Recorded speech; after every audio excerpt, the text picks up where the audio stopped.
What's up everyone, this is Kenny here from Property Stories. So today we're going to talk about the documents you need to provide to your lawyer when you sell your house. So I'm just going to read from this, it's quite long. So in case if you are listening and you miss any of my sharing, don't worry, I will leave it on the screen. You can just pause and see, okay? Pause and look and take a note somewhere else. The first thing, of course, the very obvious one is copy of IC. The next one is copy of title, if there is a title, alright? Strata or individual title. Or if there's no title, SMP copy, the stamp SMP. Copy of assessment, cukai taksiran of the said property. Copy of cukai tanah, quit rent of the property. Bank statement, which shows the bank account and the estimated loan sum, okay?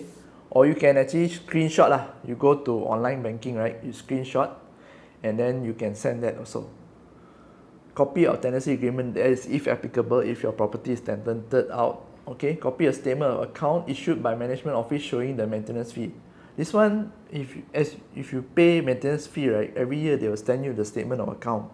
If you want to sell your property, you need to request this from your management, and then once you get, you send it to your lawyer, alright? Or if not, your maintenance sometimes is 3 months once. So inside there got your maintenance fee, you got your sinking fund, and sometimes there's fire insurance on it. Just send to your lawyer. Next, of course, is the copy of valid fire insurance policy. Not the fire insurance premium payment. The fire insurance premium payment you also need to send. After that is the master copy of the fire insurance. Okay, master copy.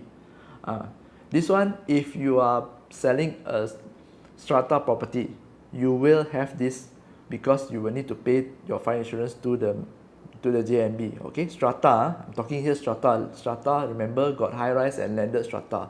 As long as it's strata, you have this master copy of fire insurance because you need to pay the JMB, and JMB is the one that's going by. If it's a landed property, as long as the property has a loan, it's charged to the bank every year will automatically buy the fire insurance. Okay, in that case, you need to email the bank and ask the bank. I don't think it's needed frankly speaking, because it's understood that the bank will automatically buy as long as the property is still charged to the bank. Next is copy of your TNB bill, the Naga National electricity bill, and then sewerage, Inda water, and last but not least is the copy of water bill.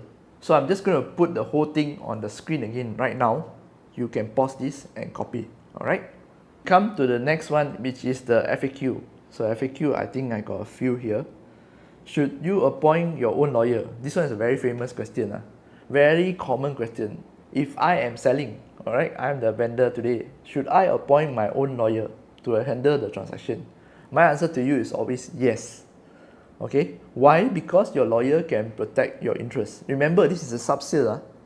You don't 100% trust the buyer's lawyer, no, because remember, the buyer's lawyer is acting for the buyer, not you. You are the seller.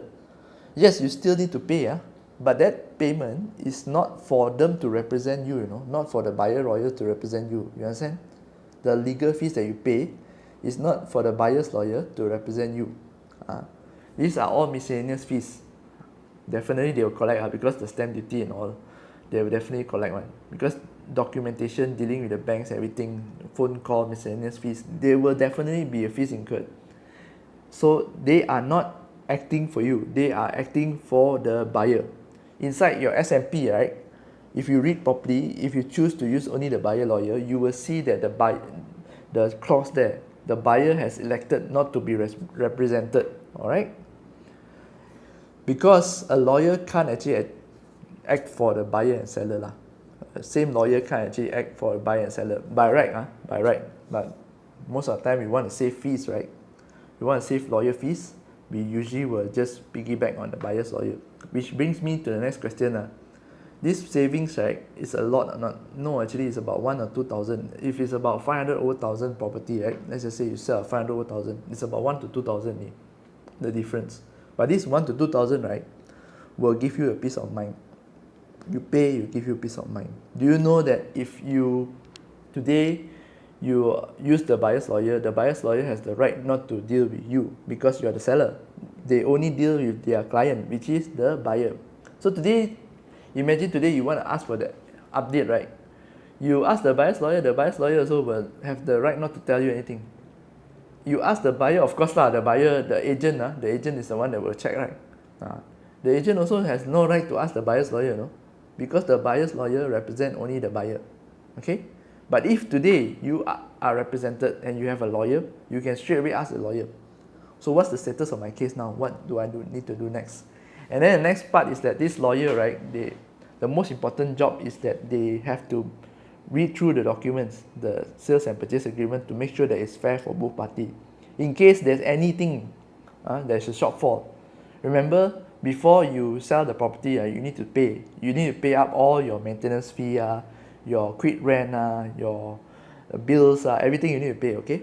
So imagine the transaction completed on the 15th, but you've already paid right up to the end of the month, 30th, let's just say. So the balance 15 days, your lawyer that you appoint will have to calculate and then refund you back whatever extra you paid, okay? Ask from the seller lawyer.